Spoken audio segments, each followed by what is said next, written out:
আপনি ফেসবুক লাইভে এসে জামা কাপড় বিক্রি করেন, সেটা ভালো কথা। আপনি জামা কাপড় বিক্রেতা, আপনার কাছ থেকে আমরা অর্ডার দিয়ে জামা কাপড় কিনবো, ঠিক আছে। আপনাকে আমি আগে একটা সময় পছন্দ করতাম, সবাই যখন আপনাকে বুড়া বেটার বউ বলতো তখন আমার খুব খারাপ লাগতো। কেন একটা বুড়া বেটাকে বিয়ে করতো, কি হয়েছে, এর বুড়া বেটার বউ বলার কি আছে। আপনার তো আমি ফ্যান হয়ে গেছিলাম যখন আপনি টিভি লাইভে বলছিলেন যে আমি মরার আগ পর্যন্ত সাদাত রহমানের বউ হয়ে থাকতে চাই। আপনি যখন এই কথাটা বলছিলেন আমি এরপর থেকে আপনার অনেক বড় ফ্যান হয়ে গেছিলাম। কিন্তু লোকটা যখন মারা গেল তখন আপনি নাচানাচি করলেন কিছুদিন ইউটিউবে ফেসবুকে। আচ্ছা, ভালো কথা, করতেই পারেন আপনার, এটা আপনার পার্সোনাল বিষয়। আমি তখনও আপনার ভিডিওগুলো দেখছি, তখনও আপনাকে সাপোর্ট করছি।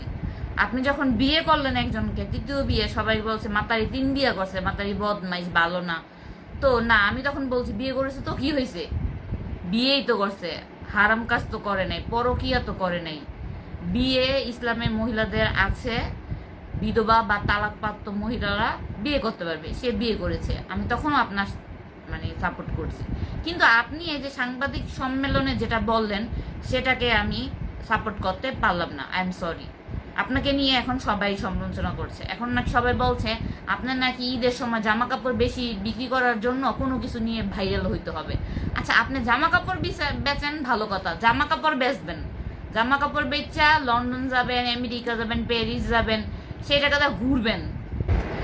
আমি রাজনীতির এত কিছু বুঝি না, অনেক বড় বড় মানুষ আছে, উনি যদি কোনো কিছু ভুল বলে থাকে সেটা আইনিভাবে ওনারা বলবে। ভালো রাজনীতি বুঝে তারা আছে, তারা এইসব বিষয়গুলো নিয়ে কথা বললে ভালো লাগে।